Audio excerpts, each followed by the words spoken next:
Ezra was a scribe and priest living in Babylon in the Persian Empire during the reign of King Artaxerxes. The king gave Ezra a letter giving him permission to return to Jerusalem to teach the laws of God and appoint people to act as judges. The king entrusted him with gold and silver to use for offerings and returned articles for worship taken from the temple in Jerusalem.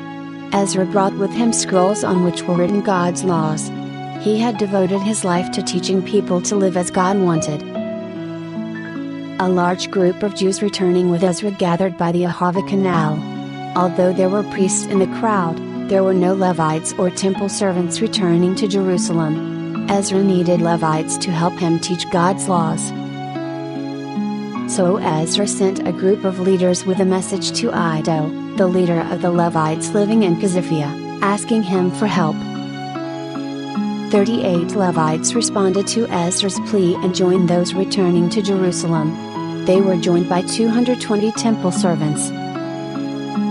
Ezra chose 12 of the leading priests and weighed out the gold, silver and articles the king had given for the temple in Jerusalem.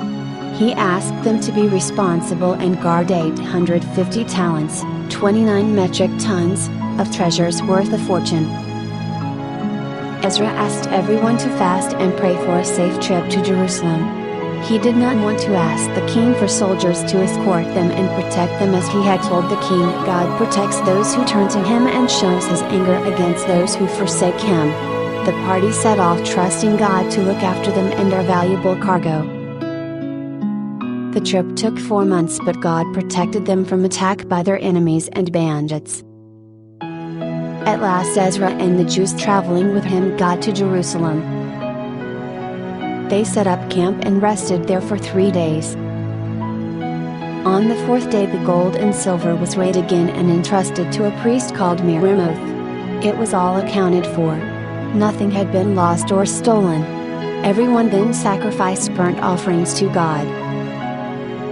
Soon after returning to Jerusalem, the leaders came to Ezra to report that many of the Jews now living in the land, including priests and Levites, had married people from neighboring countries who worshipped false gods. Ezra was appalled at this news.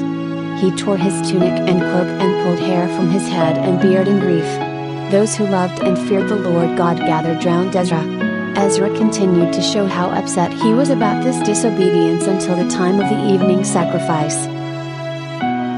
He then fell on his knees with his arms outstretched to God and prayed. Ezra told God how ashamed he was of the sins of his people. As a result of their disobedience they had become captives, but God had shown kindness in allowing them to return to their land.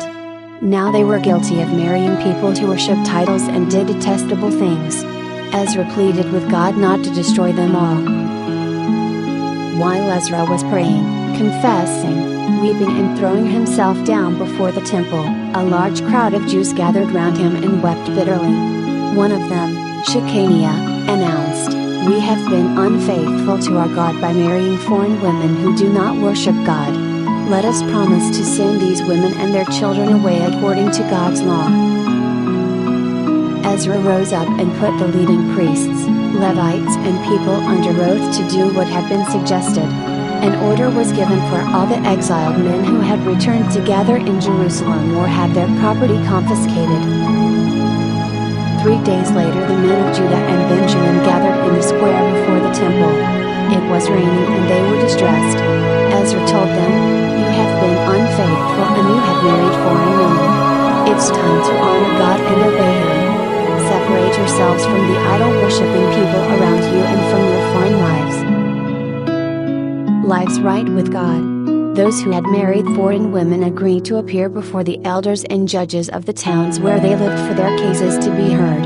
Only a few people opposed doing this. Ezra selected men who were family heads. On the first day of the 10th month they sat down to investigate the cases. By the first day of the first month each case had been heard, 112 cases in all. The men with idol-worshipping wives made agreements to separate from them and gave offerings to God for their sins. Among those who had disobeyed God in this way were priests and Levites, musicians and temple servants.